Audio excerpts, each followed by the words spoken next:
Hi, everyone. For those of you who are readers who are here at my invitation, thank you. I never take for granted when readers follow a recommendation that I make to join us. I also want to thank the Elders Action Network. I have had, I don't know, we're now maybe 4 or 5 years into our affiliation or relationship. You all do great work, and I just want to put a pin in the fact that coming together in community at this point in time is incredibly important. And if you haven't found a community, this is a great one. And even if you have a community, this is another great one because it focuses on the future. It focuses on our children and our grandchildren, and there's nothing better than that. So thank you all for the great work that you do. I'm Robert Hubbell. I'm the author of a newsletter on Substack. I'm a retired attorney. I practiced law for 40 years in securities litigation. But more importantly, I'm a father, a husband, and a grandfather. And I started my newsletter as a nightly email to my children, to my daughters, who are all now mothers, to help ground them during a very fraught time in our nation's history.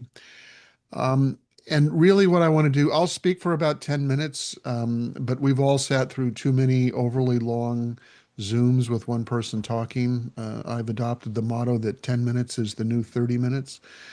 So I will be brief, but I would like to hear what you are thinking about so that I can answer your questions directly. Um, and I want to start with just an acknowledgement with this framing, which is why does this moment feel so hard?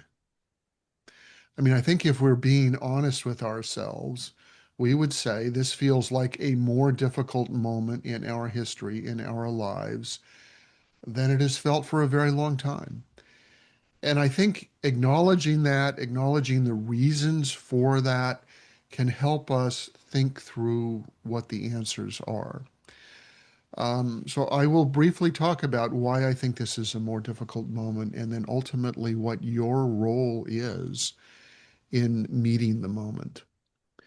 So, one of the things that I have found in writing my newsletter, which now gets to, call it a couple 100,000 people a day, is that many people feel anxious and fearful, not only personally for themselves and for their families, but for the future of our country.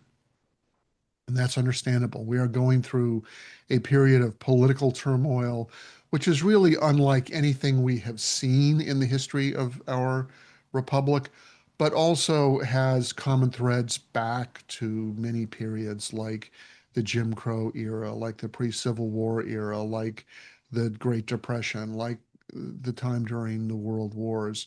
So we have been through things like this before, but not exactly like this. And it's the not exactly like this part, which I think is making it feel harder than perhaps we have experienced in the past. So I think the first place to start is to say that we're all doing this again. We did it before, remember? Remember the 50s and the 60s and the 70s and the 80s and the 90s when we fought for social justice and civil rights, when we fought for women's rights and LGBTQ rights, when we fought for reproductive freedom. And we thought we had made a lot of progress, and we did, and we still have. But there is a certain amount of retrenchment going on. And it feels like we, for the second or maybe third time in our lives, are being called to stand up in a way that is really remarkable. And at some point, you kind of feel like saying, "Haven't I already given? Didn't I already do this?" And the answer is yes, you have. But there's no free pass. We don't, democracy is something that must be redeemed every generation. And we have now had the privilege of living through several generations. So we have to redeem for the second and the third, and maybe for some of us, the fourth time, redeem democracy again. And rather than feel sorry for ourselves about that, we should recognize that we are here at this moment because we are standing on the shoulders of people who did not give up, who fought for democracy, even though they knew in their bones they would never live to see the fruits of their labor. Jesse Jackson died yesterday, and he is a living link to people who rode on buses and trains and tried to eat at lunch counters and were beaten for that privilege and jailed. And their response was to go back and try it again. I mean, we all remember the Rosa Parks moment when she refused to give up her seat and go to the back of the bus. But what we don't remember is for that 100 years before Rosa Parks, there were others refusing to give up their seats on trains and trolley cars, refusing to leave diners. And they all were part of Rosa Parks' success. She could not have succeeded but for their efforts, for their preparing the ground. So let's start by recognizing that the effort, the sheer physical, mechanical effort of going through and defending democracy again and again and again is part of the solution. Just like the person who was kicked off a trolley car 50 years before Rosa Parks was part of her victory, we will be the part of future victories because the one thing we cannot do is give up. As long as we do not give up, everything is going to turn out okay because we will outlast this very difficult moment in our history. But it feels worse than prior moments for a couple of reasons. And one is the compression of the news cycle and the ubiquity of social media. We hear on a minute by minute, almost second by second basis what is happening in our society. And just the onslaught of that news can be anxiety creating. I mean, imagine if soldiers fighting at Gettysburg had cell phones or smartphones and they were getting texts minute by minute. Oh, so and so charged this hill and lost 14 men. And then we were repulsed here. And now we broke through here. I mean, the just the sheer avalanche of information and noise is a problem because the secret to social media is that it attempts to frighten you. It attempts to provoke the fight or flight response. I mean, advertisers and social media programmers have determined that if they can frighten you, you will come back. Don't ask me why that is. That's beyond what we can talk about today, but it works and they know it works and they exploit it. And it feels bad. It makes us feel bad because we are being assaulted with stories designed to frighten us. And then on top of that, the traditional institutions of the media have collapsed. They have given up. They have surrendered. They are now simply about appeasement and making money. We've seen this in CBS and Paramount and CNN and Anderson Cooper and everyone who is sort of going along to getting along because they're afraid to rock the boat because they figure, oh, this moment will pass and, we'll need a job 5 years from now when all of this is over. And so one of the traditional bulwarks of democracy, the media, doesn't feel like it's in it with us. It feels like we are on our own in a way that we were not before. And so, in addition to this avalanche of information, it's filled with both siderisms and capitulation and normalization of things that are once in a lifetime events treated as, page C17 below the fold stories. And so it feels like no one is here with us fighting the good fight and magnify that by saying that Congress has collapsed, that it has effectively abdicated most of its Article 1 authority to the current president. It no longer declares war. It no longer sets tariffs. It passes budgets, but those budgets are ignored. And so it feels like we are going through the motions of voting for our representatives and having regular constitutional order only to have it just ignored. And we are, whatever side of the divide you're on, we are in a minority rule situation where the smallest voting bloc in America, the Republican Party, controls the federal government. And for those of you, just to get a little context to my comment, um, there are four voting blocs in America, and in reverse order of size, they are the Republican Party, the Democratic Party, independents, and did not vote. More people did not vote in the 2024 election than voted for either candidate.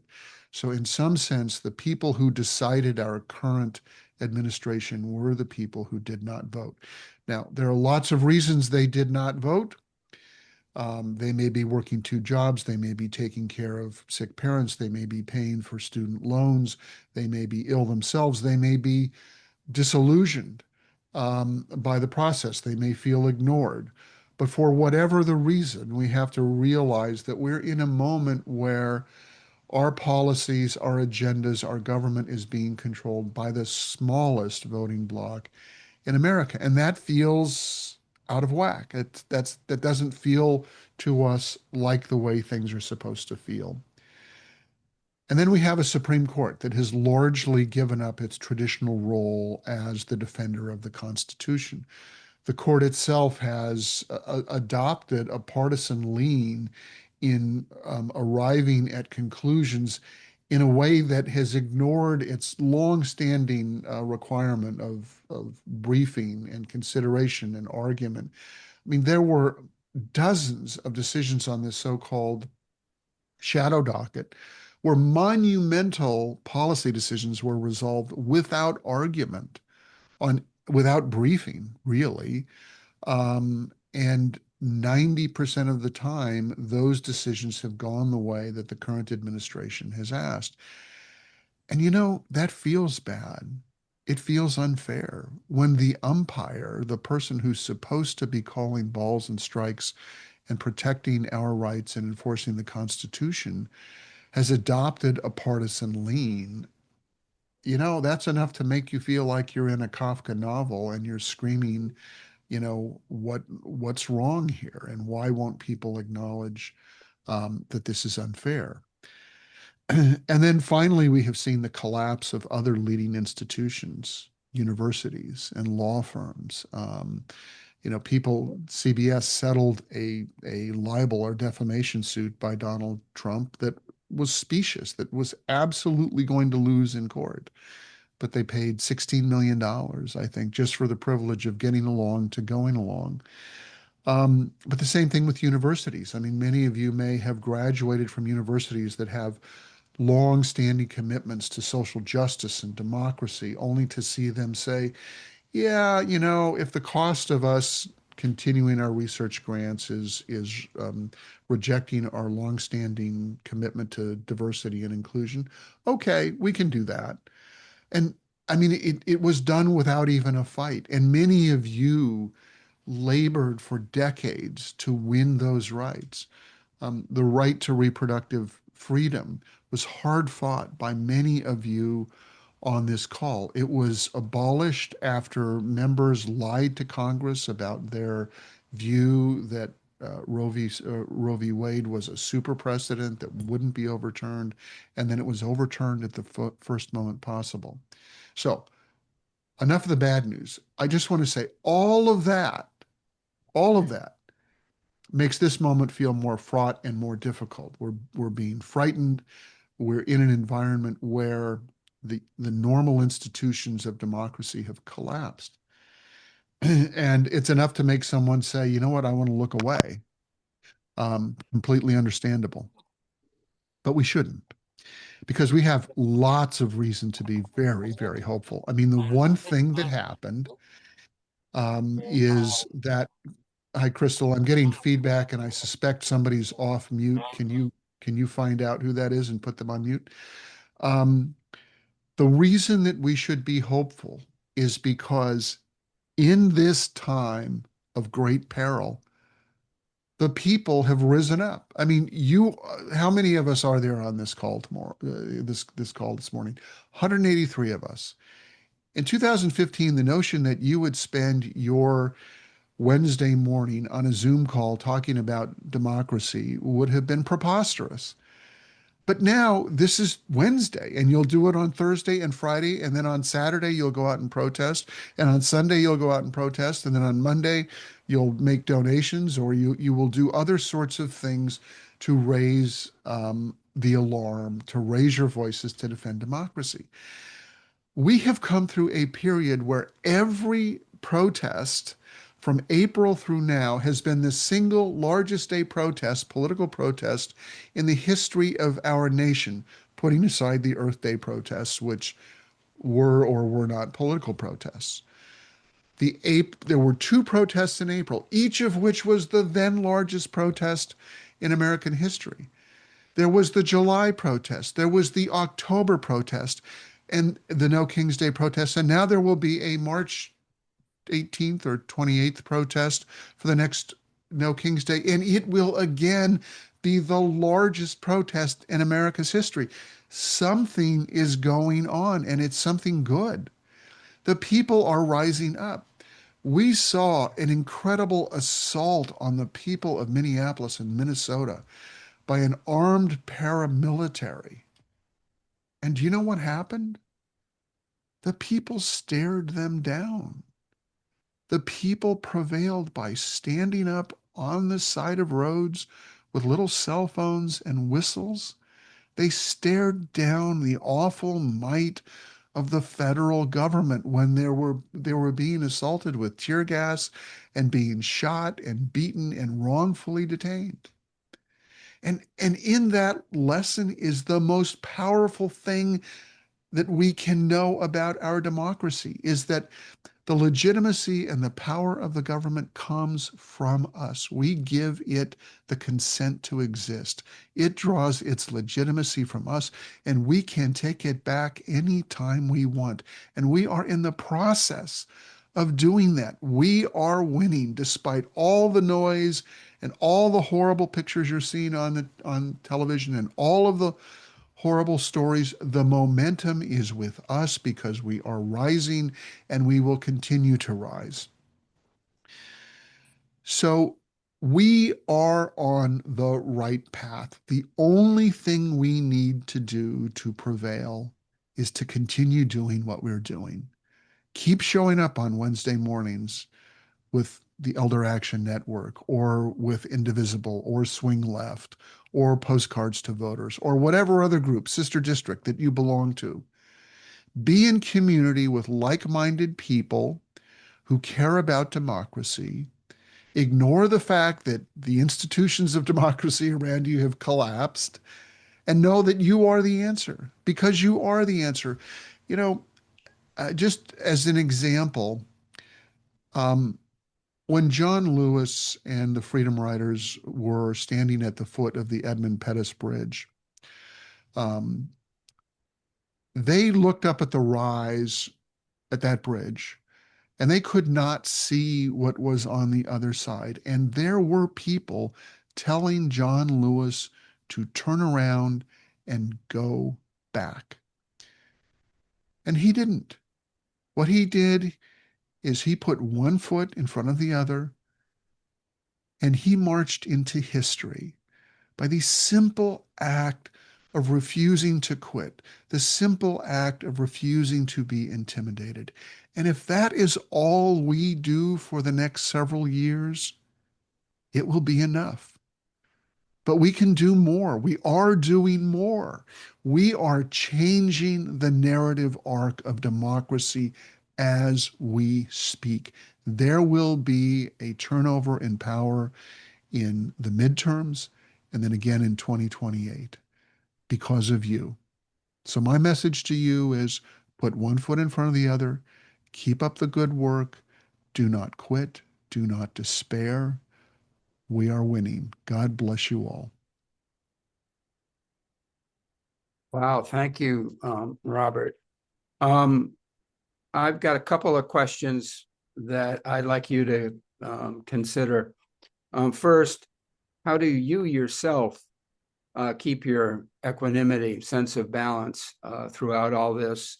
And then the second, sort of related, is what does aging have to do with it? Is there something the way you're apprehending the world, understanding things that you might not have been able to process as a younger man? And Yeah, then well, what can we do as elders? yeah. Well, let's just let me take your second question first. As you get older, you get smarter. It's that simple. So, um, not only But do we, how? But how do we get smarter? well, we have experience. I mean, we have been through this before. You played Buffalo Springfield's something going on here. For what it's worth. For what it's worth. I remember that song as a protest song calling people to the streets. You all remember that song as a protest song. We have been here before and we have seen that we can prevail. So while others may be feeling like we are staring down the potential end of democracy, we know we're not. We lived through Kent State. We registered for the draft. We went to Vietnam. I did not personally. Um, but many of you did.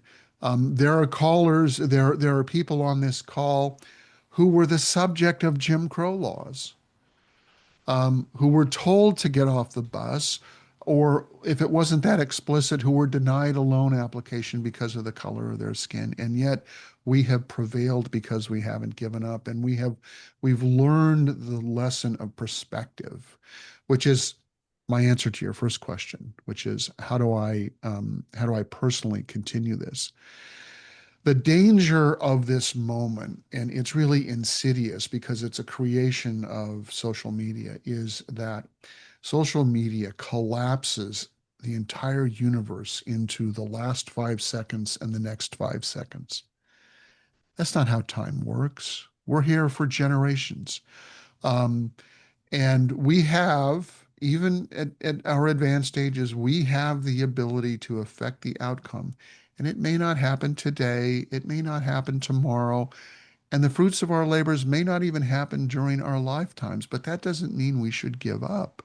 I mean, John Lewis did not live to see the passage of the John Lewis Voting Rights Act, but it does not mean that his efforts were in vain because he trusted that in the long arc of American democracy, in the long arc of justice, that his contribution mattered. And so, what I would urge everyone on this call to do is to stop thinking about today, about the government shutdown, whether it will end tomorrow or next week or 3 weeks from now, and start thinking about the greater perspective in which we find ourselves. Because in that perspective, there is strength. America is a great nation that has scale and heft and momentum that is unstoppable. Every time I fly over the country, as I did in the last week, you fly for 4 hours, for 5 hours, and without interruption, you see small towns and big cities and farms, but there's no break. It's all America. And you know what? Everyone who who's living down there, not in a flyover sense, what they want is they want to make a better life for themselves and for their families and for their children and for their grandchildren. And if you have a nation of people like that, we're going to be okay. Yeah, we're going to have difficulties, but we all want the same thing. Now, there are small pockets of people who are fanatics or reactionaries, but we have to recognize that in the 340 million people who make up America, they're tiny. They're rounding errors, and yet they dominate the news. So to me, Clint, the key is perspective. And as older Americans, we are all in a place to have that precious gift of perspective. So could you apply that gift of perspective to where we are, say, on a continuum towards fascism? I think it was Madeleine Albright who talked about fascism as a process. Um, where are we? From not a worry at all to extremely worrisome. Well, I think we have to be honest and say that there are many aspects of what the current administration is doing that fit the classic definition of fascism. I mean, ignoring congressional legislation appropriating funds, using the military to, as a police force in cities, um, using the police force as using the military as a police force in cities. I cut out for a minute, so I just repeated that. But also using the Department of Justice to pursue political adversaries, destroying institutions of knowledge and science, using overtly white racist and white nationalist recruiting techniques for the Department of Homeland Security. All of those are indicia of fascism. And let's not kid ourselves about where we are. But what I don't like about reciting that list, and what I really have a problem with other writers in sort of the pro-democracy space, is they think that we're doing a favor by listing everything that's wrong and ignoring everything that's right. We still have a constitution that everyone agrees governs how our republic maintains itself. We still have 50 states that have operating constitutions and legislatures. We have cities and towns where people follow the rules. We have generally open and honest markets, securities markets, commodities markets. And most of all, we have people who don't want fascism. I often say to people who are in the midst of crisis and who tell me that we're going to have a civil war or that there aren't going to be 2026 elections, I say, get into your car and drive 50 miles in any direction and get out and look around you and ask yourself, what do I see? And what you will see is a peaceful people who want nothing more than a better life for themselves and for their children. They want peace. They want the ability to worship or not worship as they choose. They want access to the rights in the First Amendment. So, two things are true at once. The administration is using fascist tactics, but the infrastructure of democracy remains. And as soon as there is a power change in Congress in 2026, we will quickly adhere again to the infrastructure of democracy, to our great charter. That doesn't mean that we don't have a lot of brush that needs to be cleared out. The Supreme Court has collapsed. And it needs to be reformed from the ground up. The Department of Homeland Security needs to be deconstructed and rebuilt. The leadership of the military has disgraced itself by killing civilians on the high seas. The Department of Justice needs to be cleaned out because dozens or hundreds of attorneys have violated their oaths to the Constitution. That's a lot of hard work. But we can do it because we have a Constitution that gives us the guideposts to rehabilitating ourselves. Talk for a minute, if you could, about the paranoia striking deep, to refer to the great song, about rigging the elections and about the elections being turned over to the federal government, which is it's not in the Constitution. But if you could speak to that, I think it would be really helpful, given your sense of balance and hope. Yeah, in today's newsletter, I linked to an article in the Bulwark by Nicholas Grossman. It's a very helpful article. I would read it if you have these fears, but let me say this. It's just not possible for Trump to steal or rig or cancel the 2026 elections. There are something like 4,000 jurisdictions that will run elections in 2026. And those elections aren't just the federal elections. I mean, there are state elections and county elections and city elections and tax district elections. It's a big deal. There are 4,000 jurisdictions with something like 100,000 voting sites. I mean, this administration can't find its way out of a paper bag. It has taken a year to illegally seize the ballots from an election 4 years ago. It's not going to be able to go in and even know what ballots to seize in 2026, and no judge is going to give them the authority to do that. Shame on the federal magistrate who issued that search warrant in Fulton County, Georgia. It was based on lunatic conspiracy theories that were rejected 60 times in 2020, and apparently that judge missed that fact or was lied to by the Trump administration. But we're sort of fortunate that this seizure of ballots took place now because all of the pro-democracy legal advocacy organizations are getting ready.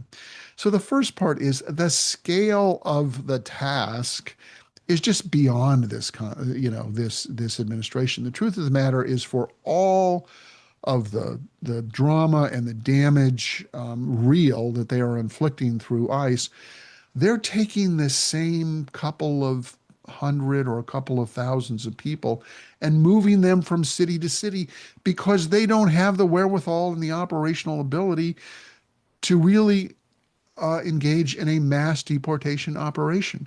They're missing their numbers by the tens of thousands per month. And so the notion that they're going to be able to take over the elections is it's just not, from an operational standpoint, doable. Secondly, what the Constitution gives the following responsibilities for holding elections. To the states, it gives the default role in running elections. It does give to Congress the ability to set national rules by legislation, which Congress, for the most part, hasn't done and isn't going to do between now and 2026. And then to the president, it delegates absolutely no authority whatsoever. So when Donald Trump says, oh, there's going to be voter ID, whether Congress agrees or not, don't believe him. He's going to lose and lose and lose in court, and it will be an embarrassing defeat for him. I wrote 2 days ago about his theory of why he believes he can issue a national mandate for voter ID, and I kid you not, it is that a Marriott hotel manager claims to have discovered in Georgia on a microfiche copy of the Constitution some hidden words that other people haven't noticed up to this point that give the president the authority to do this. And those words happen to come from a 1996 Supreme Court decision in dicta that have nothing to do with whether or not there can be national voter ID. It's just lunatic. Now, there's one other really important point. It's not possible for them to do it. That doesn't mean they won't try to do it. But the thing that drives me to distraction about this question is it sort of goes like this. Okay, so Trump is going to steal or rig the 2026 elections. How likely do you think that is? That's an incomplete hypothetical because what are we going to do? Let's assume that Trump starts seizing ballot boxes. Are we going to say, you know what? I really hate it when the president steals the election. I got to get back to, watching TikTok. No, there are going to be mass demonstrations that will destroy the legitimacy of this government. We are not potted plants. We have agency. The power of the government comes from us. And if Trump does something truly dictatorial, truly anti-democratic, that amounts to a coup, we have something to say about that. And let's not forget that. Now, Therese, I think Could I maybe could I my, share one? Yeah, I yeah, want to and share with everybody. We have put in place a very unusual chat that has caused a little discomfort from a number of us. And that's a chat where if you put a question in chat, your hosts will see it and will relay it if Robert hasn't already addressed the question. But you won't be able to see it. It's disorienting. For that, I apologize and thank you for hanging in there. Please put the questions in the chat. Having said that, I'm looking at two related questions, Robert, from Dick Almy out in Seattle. And I think they're related, and maybe they relate to the elections. What about the SAVE Act if it passes? And how do people in deep blue states impact people in deep red states? Okay, by show of hands, how many people think that 8 Democrats in the Senate will vote for the SAVE Act? Okay, that's what has to happen for the SAVE Act to pass. So, you know, I think this is an artifact of the media and unfortunately of pro-democracy writers who are well-intended, who want to frighten us and raise money and get you to subscribe to their Substacks or whatever by saying, oh my God, here are all of the horrible things that the SAVE Act will do, all of which is true. But then they don't say that the SAVE Act is subject to the filibuster in the Senate and it cannot pass without support from 8 Democrats. Now, an astute observer would say, but yes, Republicans can abolish the filibuster effectively. And that is true. They could abolish the filibuster. And if they did that, there could be nothing better to ever happen for voting rights and the Democratic Party and majority rule in the last 100 years. And that is because we will take back Congress in 2026 and 2028, at which point we will pass the For the People Act, which will set up national um, districting commissions on a state by state basis. We will pass the John Lewis Voting Rights Act, which will reestablish Shelby County versus Holder and the pre-clearance requirements. We will pass same-day registration on a national basis. We will make it easier to register to vote for everyone. We will do away with partisan gerrymandering. So the Republicans know that. They know that if they do away with the filibuster, their ability to continue minority rule evaporates. Now, it will hurt because the SAVE Act will be law for 2 years or so. Let's assume that that's a hypothetical. But then I come back to my question of what are we? Potted plants? Do we have no agency? If we if we know that the rules are that you need proof of citizenship to vote, and recognizing that that is a burden, particularly on women and on poor people. It is a burden on Democratic women and Republican women. It is a burden on Democratic poor people and Republican poor people. And shame on us if we cannot, with a year's notice or 2 years' notice, whatever the time frame, go out and register our voters. There are terrific organizations like voter IDs. It's Vote Writers is the name that is devoted to nothing other than getting people voter ID so that they can register. Um, and the truth of the matter is that if the SAVE Act passes, and it is not going to pass, but if it were to pass, blue states would make it easy to register because it is set up on a state by state basis for how you register. Red states will make it harder to register.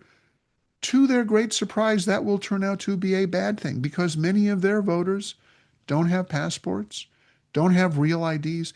You know, I think it was in Montana, the Montana legislature passed a very strict, proof of citizenship rule for the 2024 election, and you couldn't vote unless you had some. It wasn't like a passport, but some additional proof of citizenship.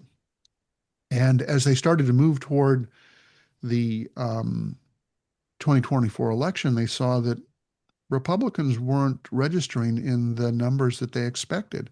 And the reason is because there's a whole subculture in Montana of men who live off the grid, who have no ID, who allow their women folk to hold checking accounts, but they don't, they barter, they don't use money. And all of a sudden it turned out it was very difficult for the core, MAGA voters to register. And so, what they did in Montana, they eased the requirements.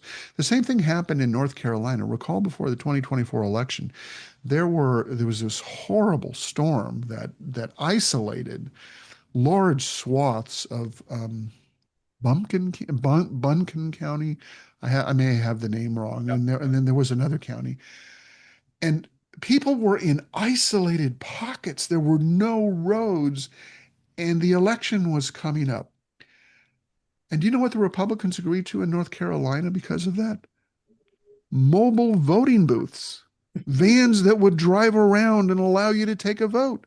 My God, I mean, talk about it, something that should be the basis for conspiracy theory. That sounds like vote harvesting, doesn't it? You drive up to a group of homes and you say, come on out and vote.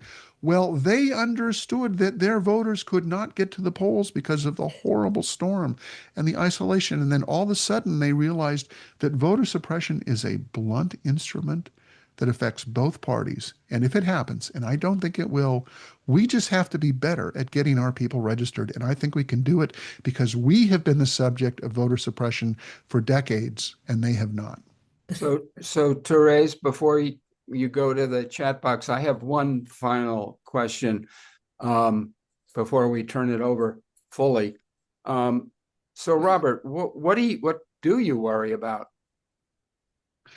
Well, what I worry about is what's the tipping point?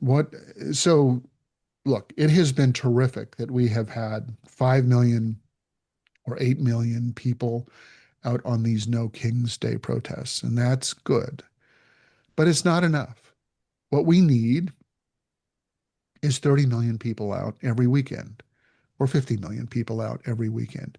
As soon as we do that, as soon as enough of us say no, all of this is going to stop immediately. But we don't have 30 million or 50 million people out. We will when it's necessary. But why not now? Why not do it now rather than waiting for the moment of constitutional crisis? Why wait for Trump to try to seize some ballots in 2026 before we take to the streets on a scale that we see in Europe and South America that brings down regimes? And we don't have to bring down Trump. We just have to break the legitimacy of this current administration in order to prevail.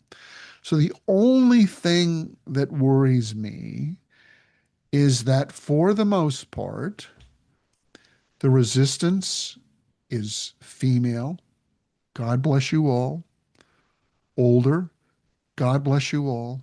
And what we need are the younger people and the people, in their middle ages out with us. And I'm not blaming them because, I have children who are raising granddaughters and who are working, who are dealing with an employment environment that is just absolutely crazy.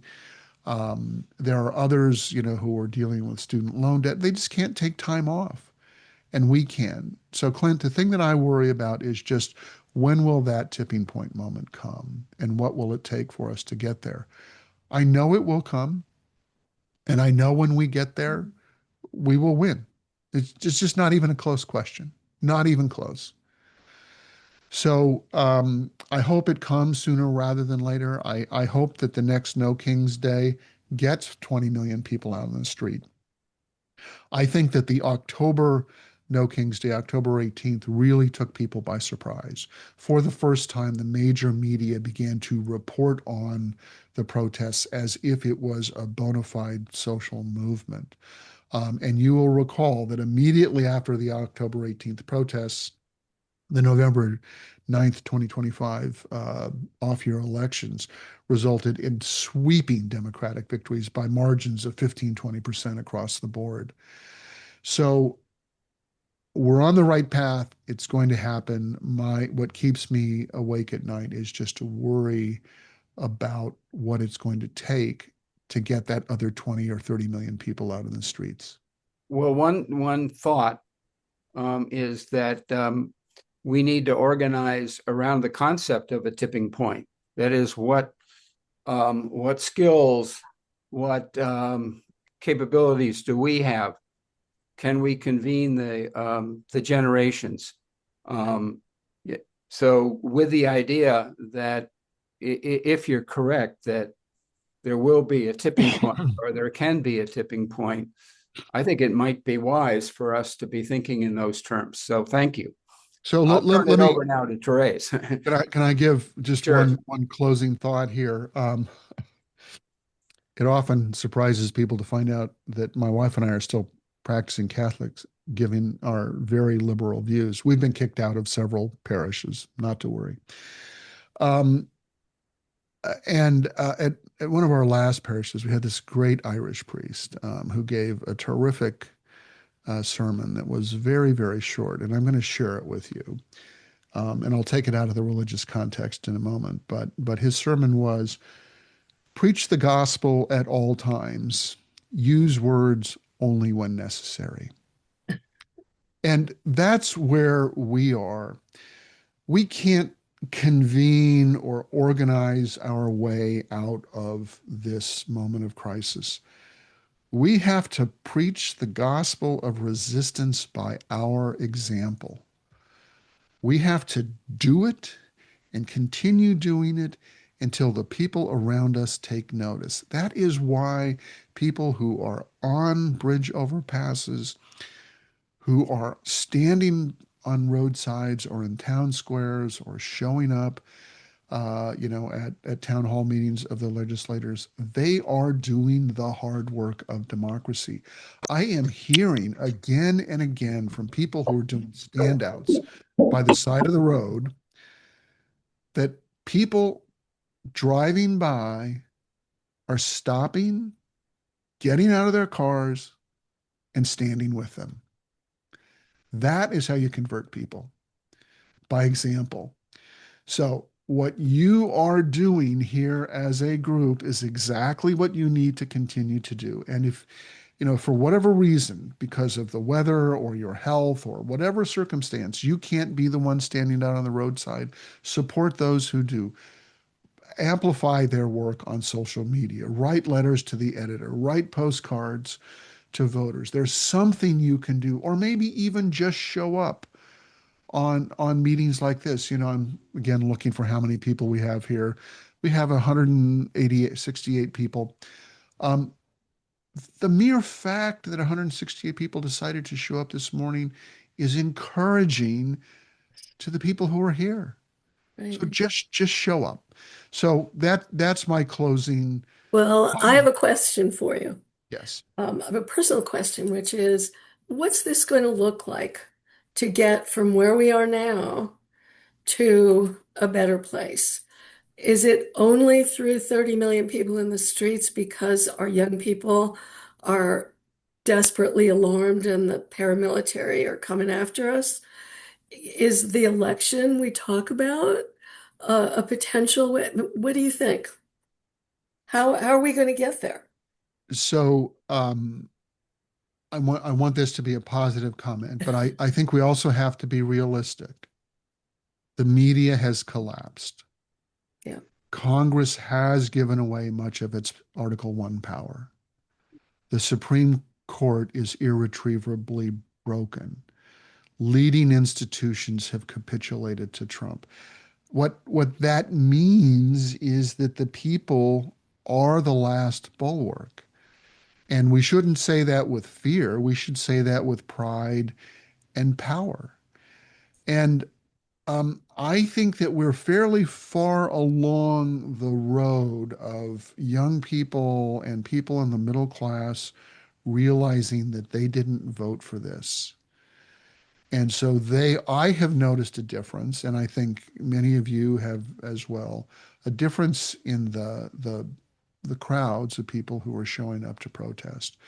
There was that viral moment of that, sort of 30 something white man in a Callaway golf hat who was out protesting and who was emotionally upset because he saw children at a bus stop flee when Yeah. ICE drove by. And that was a breaking point for him. And, you know, sadly, there's no self-awareness, emotional feedback loop in the Trump administration. They are just going to keep doing this, and they are going to keep breaking people so that they join us. And so that's why I am hopeful that there is a path forward. We are on the right path. We just need more of us doing it more frequently. And when you were speaking earlier, you mentioned that you think the Constitution, despite all that you've just said, is still guiding our country. Is it living? Do you have expectation we will be able to see the Constitution be a more obvious guide, a stronger living document that comes back? Well, I guess the first thing I would say is, look, it's in everyone's bones. Everyone on this call is thinking, okay, there will be midterms. Why? Because the Constitution says so. There will be a presidential election in 2028. Why? Because the Constitution says so. There will be an electoral college. Why? Because the Constitution says so. Voting legislation litigation will start in the federal district courts and go up to the Supreme Court. Why? Because the Constitution says so. So all of these things, I mean, we will elect a new House of Representatives it'll turn over on January 3rd, 2027 at 12 noon. Why? Because the Constitution says so. So I think we sort of forget about all the ways that the Constitution continues to guide our country. What has happened, however, is that the Supreme Court has corruptly begun to ignore the Constitution in its decisions to achieve partisan results. And that's bad. That's very, very, very bad. But we can fix that. It can be fixed so easily. We can expand the size of the Supreme Court with a majority vote in Congress and the signature of the president. We don't need a constitutional amendment. So, look, I'm here to tell you it should be 27 justices. And I hope all of you are shocked by that number because I agree with you. That's too small. But the reason I say 27 The reason I say 27 is that's how big the Ninth Circuit Court of Appeals is. And you know what? The Ninth Circuit gets along just fine. It has one, tenth or so of the judicial business in the country, and at 27 justices, it's too small. Judges, not justices. And so the Supreme Court could be much larger. It should be much larger. In 1789, there were 4 million Americans. Today, on order of magnitude, there are 100 times more Americans than there were in 1789. And we've added 3 justices to the Supreme Court in that time. Just on the numbers alone, you could justify a Supreme Court in the hundreds. I'm not going to be that radical. I'm going to say make it as big as the Ninth Circuit. And if you do that, you can appoint a whole new Supreme Court that can say, you know what we're going to do? We're going to overrule Citizens United. We're going to reverse Shelby County versus Holder. We're going to reverse Dobbs. We're going to reverse Heller. The new Supreme Court could reverse 10 rotten, corrupt decisions and get us back to where we were in the 1990s. And that would be a revolution simply by expanding the court. Thank you. And now we have one more question, and then we will let you go. We really appreciate your taking the time, Robert. So this question is, and this partly comes from Jeffrey Perrone, but really, what are the grassroots organizations that, as you've looked at us all, besides us, of course, but what are the other grassroots organizations that you think would be worth looking into for people? Now, we are nonpartisan, Right. And we want to speak to that very large middle group of independents. We don't want to talk to the two political parties, but that isn't necessarily true for our audience. So we're interested from your standpoint, what do you see as some of the more effective and exciting, interesting grassroots organizations that people should pay attention to? So the first thing I want to say is belonging to an organization in community is the most important thing you can do. It almost doesn't matter which group it is. And frankly, I like a model that has a lot of effective grassroots organizations because you can't just attack one. Um, so having said that, let me say, if any of you are not yet actively involved in a grassroots organizations, I understand that becoming involved in activism can feel a little scary. So here's my recommendation. Join a postcards to voters group. Join some group that's writing postcards. And the reason I say that is because if you write a postcard, all of a sudden you're no longer worried about what's happening in your city or town or state. You're worried about a Supreme Court election in some state you may have never visited. And that's broadening. And then when that candidate wins, it's an endorphin rush. I mean, here's the dirty secret about postcards to voters. It's the gateway drug to activism. I mean, once you start to do that, there's no turning back, and you will be with other people who are not just writing postcards, but who are going to a standout, on their local street corner. But I will say that Indivisible and Swing Left and Sister District and 50501 and they're they're I'm now drawing a blank, but any organization that has some sense of an agenda and organization and responsibility is worth joining because they will help guide your efforts.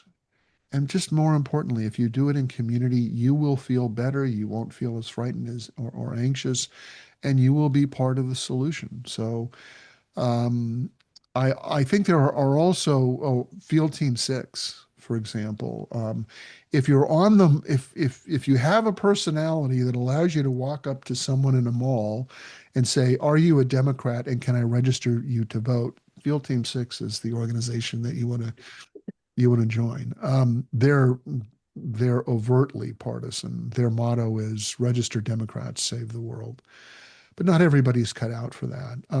The other thing I just want to say is that the state, county Democratic parties need help.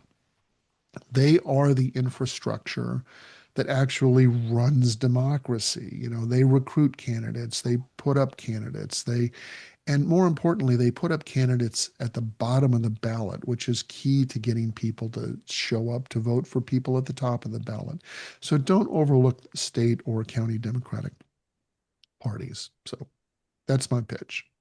We love it. We really Um, do love it. Of Teresa, just on a lighter note, if I could insert myself one final time. course.